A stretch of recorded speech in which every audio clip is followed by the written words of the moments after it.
नमस्कार, आप देख रहे हैं इंडिया न्यूज राजस्थान में। आपके साथ अरुणम जहां शेख। बुलेटिन की शुरुआत करते हैं। आपको सीधा लिए चलते हैं विधानसभा, जहां पर लगातार कार्रवाई जारी है। दुकानें शराब की खोलने का काम आपने किया, जुम्मानी से, और इसके साथ ही जो आपकी गलत नीतियों के कारण अब जो 6 महीने में आपको 13,500 में सिर्फ 4,835 करोड़ इतना सा आया है। और इसके अंदर भी ये जो ब्रांड कर रखा है आरएमएल ब्रांड होगा, बड़े नेताओं के डिस्टिलरी के साथ जुड़ा, मैन्युफैक्चरिंग के साथ जुड़ा, कह रहे हो ठेकेदार को 50% लेवल से जरूरी है। मैं समझता हूं इन सारी बातों को देखते हुए सभापति महोदय मैं निवेदन करना चाहता हूं, ये जो बिल के अंदर संशोधन आए हैं, मैं समझता हूं सेक्शन 7 के अंदर जो रेट्रोस्पेक्टिव इफेक्ट से 7A जोड़ी है, उसमें निश्चित तौर पर कोई कंपनी अपने किसी सिस्टर कंपनी से अपने सदस्य के साथ अगर व्यवहार करती है तो उस पर भी जीएसटी लागू की है। 16(2) के अंदर आपने इनपुट सब्सिडी देने के लिए जो बात है वो तब तक वृद्धि नहीं होगा जब तक जिसने इनवॉइस जारी किया, जिसने इनवॉइस और डेबिट नोट जारी किया वो अपने उस रिटर्न में नहीं दिखा दे। मैं उन सब पर अगर पढ़ूंगा तो लंबा समय लगेगा, पर मैं ये कह सकता हूं कि राजस्थान की अर्थव्यवस्था आपातकाल की हो रहा है। राजस्थान का वित्त मंत्रालय बिल्कुल बेसहारा है, और ये जो बिल इन्होंने लिखा, मैंने मेरे संसदीय जीवन में इस प्रकार का इल ड्राफ्टेड बिल नहीं रखा। इसलिए मंत्री महोदय, आप अगर उठकर क्षमा मांग लेंगे और इसको प्रवर समिति में भी सौंप देंगे तो निश्चित तौर पर बैठकर इस इल ड्राफ्ट को जो जीएसटी काउंसिल ने पारित किया, भारत सरकार ने पारित किया, उसके उद्देश्य और कारण को, कथन को और इनको जरा ठीक लिख दोगे तो हमें भी खुशी होगी और हम खुशी खुशी कह देंगे कि इस बिल को पारित करो। वरना इस प्रकार का काम अब मैं समझता हूं करने वाले अधिकारियों को निश्चित तौर पर उनसे बात करेंगे। मुझे इतना ही कहना, धन्यवाद। CS ओकलावटी।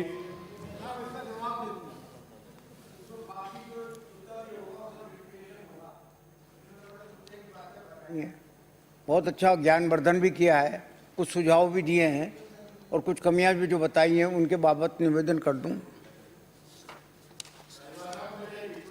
झूठ बोले ने उतना जो बातें झूठ बोली है वो भी क्लियर कर देना, जो झूठ बोला है वो भी क्लियर कर देना प्लीज।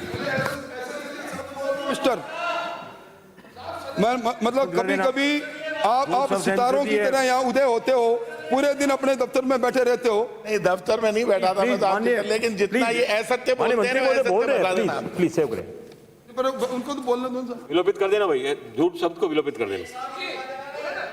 नहीं, मंत्री महोदय मैं भी बोल दूं तो एक साथ विधायक, एक मिनट प्लीज सेव करें, बोल रहे तो सुनिए यार, प्लीज शांति से सुने। सभापति महोदय, मैं एक तो उपनेता महोदय का धन्यवाद अर्पित करना चाहता हूं। धन्यवाद इसलिए अर्पित करना चाहता हूं कि इन्होंने अपने पूरे भाषण में ये नहीं कहा कि साहब इसको जनमत जानने के लिए भेज दिया जावे, कहीं नहीं कहा इन्होंने। ये मान लिया, इसका मतलब ये है। दूसरी बात, मैं आपसे निवेदन करना चाहता हूं कि आपका टोटल भाषण जो था वो जीएसटी पे नहीं था, आपका राजस्थान की फाइनेंशियल कंडीशंस के ऊपर था टोटल भाषण। जहां तक सवाल, आपने सबसे पहले सवाल ये उठाया कि आपने ये वादा किया था घोषणा पत्र में कि साहब पेट्रोल और डीजल के लिए जो है हम जीएसटी में डालने के लिए जो है वहाँ पर जीएसटी काउंसिल में मीटिंग भी करेंगे। आपको याद है कि जीएसटी काउंसिल के फैसले कैसे होते हैं? या तो हम सिर्फ 4 लोग हैं पूरे देश में और बाकी आप 26 लोग हो। 26 लोगों के आगे हमारी तूती क्या बोलेगी, ये बताइए आप। मेरी बात सुन, अब देखो आपके बीच में मैं कभी नहीं बोला, अब आप मेरी बात सुन लो। आप पहली बात तो यह है कि आपने जिस तरीके से जीएसटी के बारे में, जिसे कहते हैं ना कि एक तरफा फैसला करवाए, एक तरफा, बार बार हमने कई बिंदु उठाए जिससे कि राजस्थान का भला हो सकता था, लेकिन उसको नहीं सुना गया। यहां तक कि हमारा जो बकाया पैसा था, आज भी बकाया पैसा है राजस्थान का, करीब 5,603 करोड़ और 39 लाख रुपया आज भी जीएसटी का बकाया है। वो हम मांगते रहे, जब से मांगते रहे, लेकिन वो हमारी सुनाई नहीं होती। वहां जाते हैं, हम जाएंगे, लेकिन कभी नहीं सुनाई हुई, किसी भी पॉइंट पर हमारी सुनाई नहीं हुई। एक बात। दूसरी बात ये मैं बताता हूं आपको कि हम पेट्रोल और डीजल के लिए क्यों कहते, क्या पिटने के लिए कहते? बेसिक एक्साइज ड्यूटी, क्या समझे आप? बेसिक एक्साइज ड्यूटी का जो डिवोल्यूशन, ये आपका डिवोल्यूशन होता है, वो आपने नहीं किया। पहली बात ये कि आपने 8 एक्साइज ड्यूटी बढ़ा दी 8%, पेट्रोल पर, डीजल पर 8 और 11% बढ़ा दी पेट्रोल पर। फिर उसके बाद में आपने एक्सेस लगा दिया, वो भी डीजल पर 18 और पेट्रोल पर भी 18% लगा दिया। और फिर उसके बाद में एक agriculture infrastructure and development cess लगा दिया,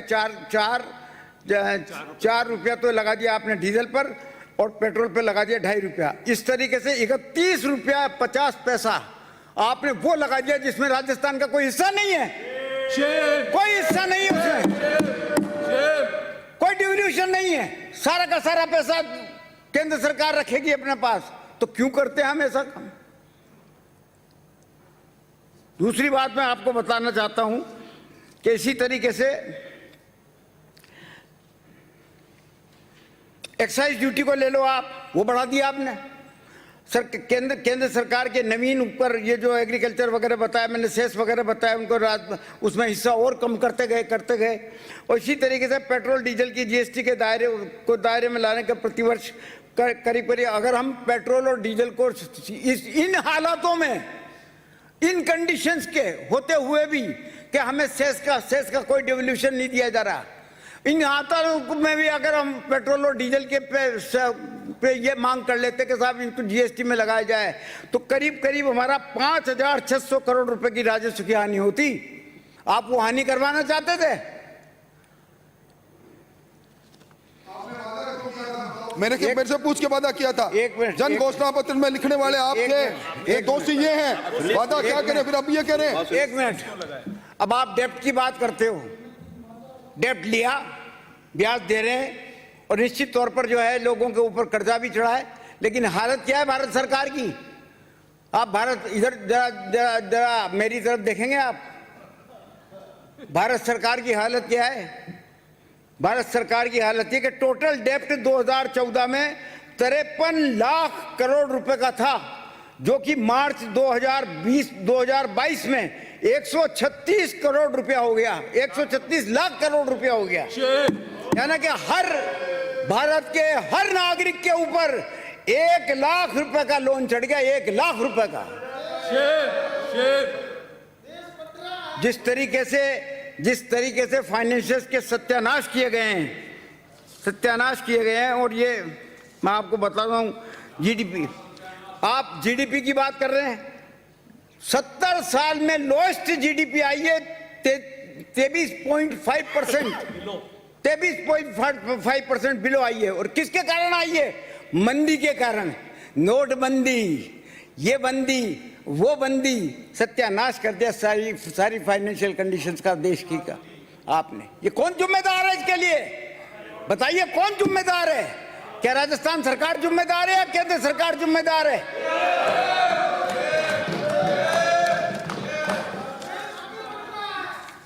और जहां तक आप उद्देश्य और कारणों की बात करते हैं,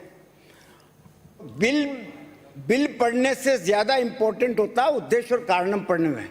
अगर आप उसको अच्छी तरह से पढ़ लेते तो बात सारी समझ में आ जाती।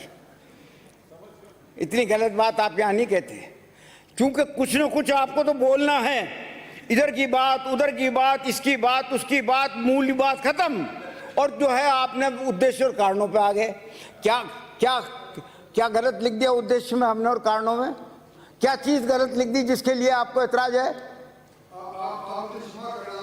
एक शब्द बता दो कि किस उद्देश्य से आप इस बिल को लेकर आए हो।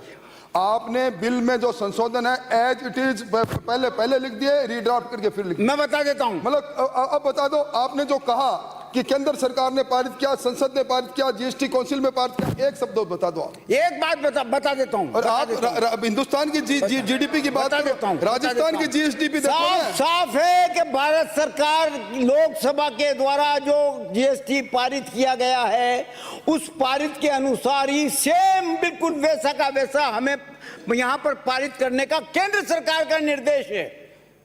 अब आप एक काम कर लो, अब आप एक काम कर लो। लिखा आपने, मेरी बात आप मुलायजा फरमाएं। नहीं, आप एक काम करो, ये नए उद्देश्य कारणों में नहीं आता है, तो सुनिए आप नहीं आते, उद्देश्य कारणों में नहीं आते।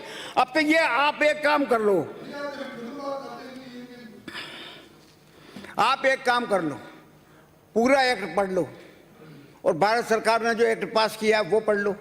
अगर उसकी हूबहू नकल है कि नहीं है, उसमें एक शब्द भी अगर हमने जोड़ा हो तो आप एतराज कर दो। नकल में अक्ल तो लगाते, लिख देते इसमें हूबहू नकल कर रहे हैं, हम मान लेते। हमें मालूम है हिंदुस्तान की सरकार में बुद्धिजीवी लोग बैठे हैं। हिंदुस्तान की सरकार आज नरेंद्र मोदी की सरकार है जो देश को ऊंचाइयों पर ले जाना चाहते हैं। वो मानते, मान लेते। प्लीज प्लीज प्लीज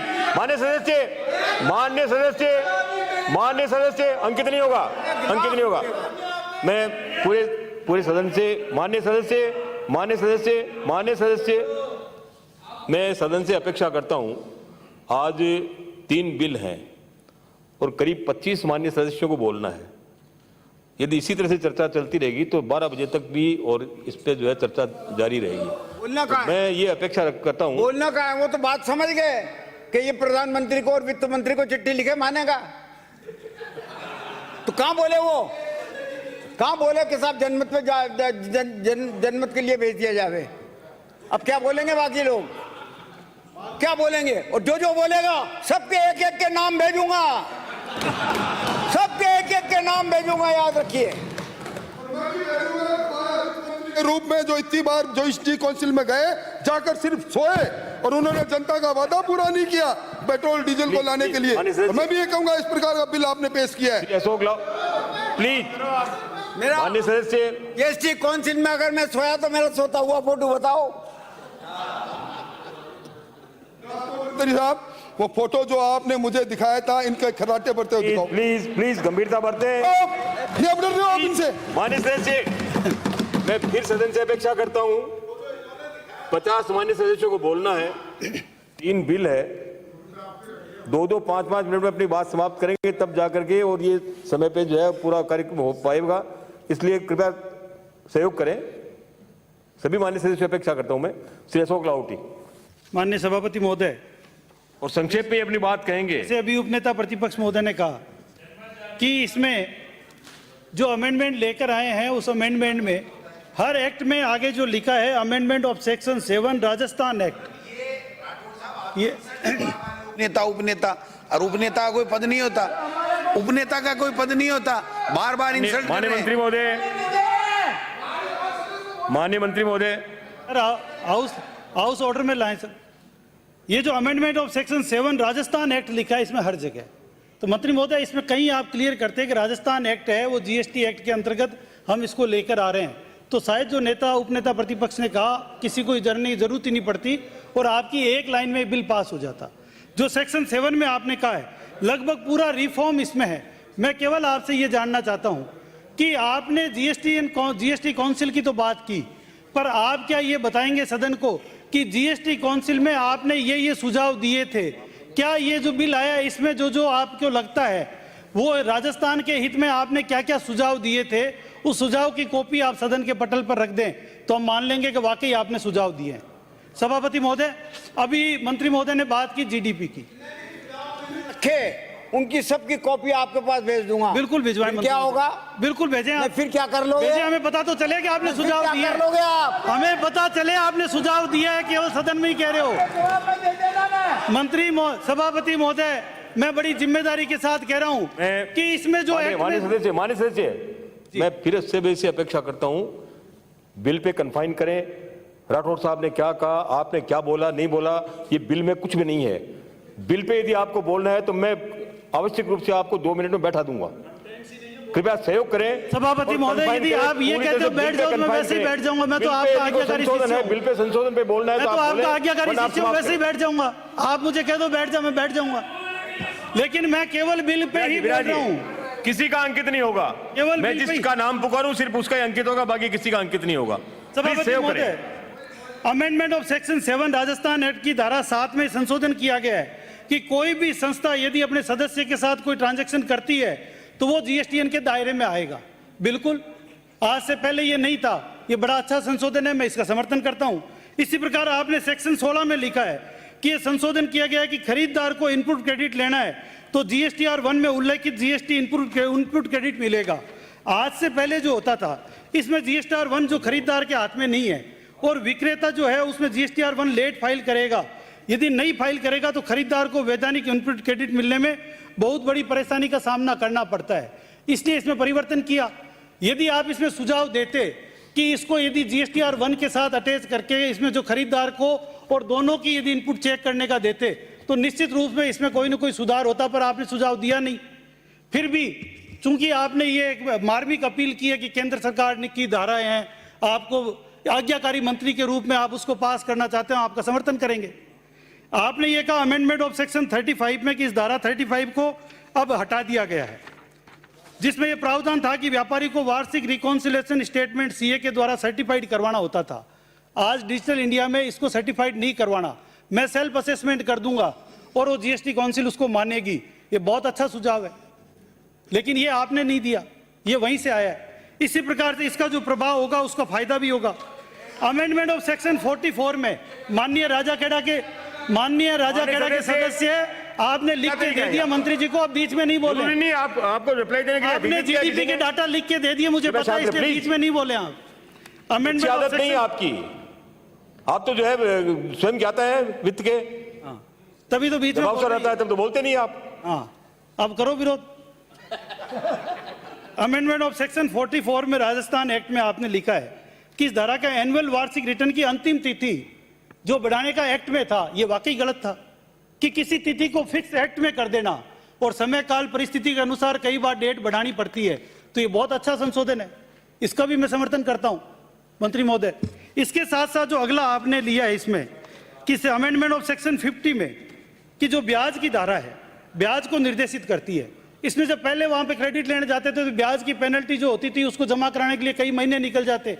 इसमें ब्याज पहले आप जमा कराने के बाद ही आप फाइल कर पाओगे, ये भी बहुत अच्छा किया है। कुछ जगह जहां सुझाव नहीं देने थे वहां तो ठीक था, लेकिन जैसे सेक्शन 74 है, इसमें फ्रॉड की धारा है, ये इसमें फ्रॉड रोकना, लेकिन इसमें एक सुझाव आप दे सकते थे। इसमें मुख्य रूप से है कि यदि मेन पर्सन ने यदि कोई गलती की है और उसकी चेन ऑफ डॉक्यूमेंट में यदि कोई पीछे के पर्सन आते हैं तो मेन पर्सन ने यदि सेटलमेंट कर लिया, पूरा टैक्स जमा करा दिया, तो पीछे वाले पर्सन पे कार्रवाई बंद हो जाती थी।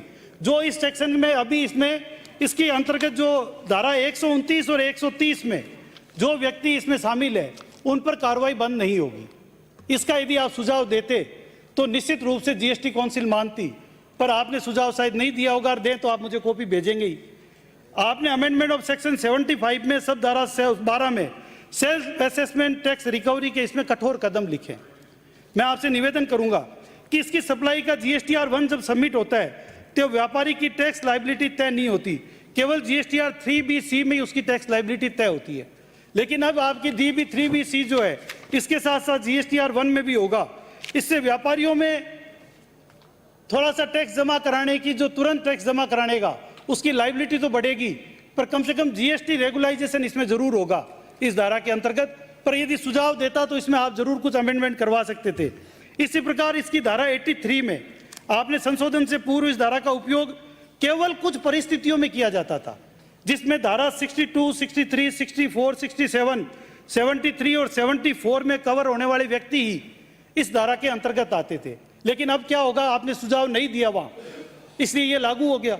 और अब लेकिन क्या होगा कि इसका दायरे में जीएसटी के ऊपर डाल दिया गया। ऐसी लायबिलिटी असेसमेंट के दौरान वो सारे लोग जिन्होंने जीएसटी चोरी की है उनका बैंक अकाउंट फ्रीज हो जाएगा।